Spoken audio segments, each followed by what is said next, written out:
শুভ সকাল বন্ধুরা, আশা করি সকালে ভালো আছেন। নতুন একটা ডিআইওয়াই শেয়ার করতে চলে আসলাম। রঙিন কাগজ আমার কাছে ছিল, কাজের জন্য নিয়ে আসছিলাম, তো সেটা বেঁচে গিয়েছিল। এখন সেটা দিয়ে আজকে নতুন আর একটা আইডিয়া শেয়ার করছি। প্রথমে আমার কাছে রঙিন যে পেপারগুলো আছে সেগুলো বড় কস্টেপ দিয়ে দুই সাইড লাগিয়ে নিয়েছি, কভার করে নিয়েছি, যাতে এটা অনেক দিন ভালো থাকে, সিকিউর থাকে, এর জন্য।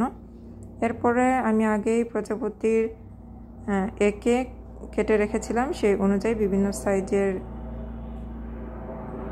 প্রজাপতি কেটে নেব। কেটে নিয়ে আমার কাছে ব্যাম্বু স্টিক ছিল, সেটা লাগিয়ে আমি গার্ডেনে ব্যবহার করেছি এবং ওয়াল হ্যাঙ্গিং হিসেবেও ব্যবহার করা যায়, বিভিন্ন জায়গায় ব্যবহার করা যায়।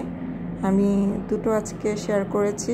আর প্রজাপতিতে আপনারা আরও কালার করতে পারবেন, আপনাদের কাছে যদি রং থাকে আরও সুন্দর ডিজাইন করতে পারবেন, এটা আপনাদের চয়েস।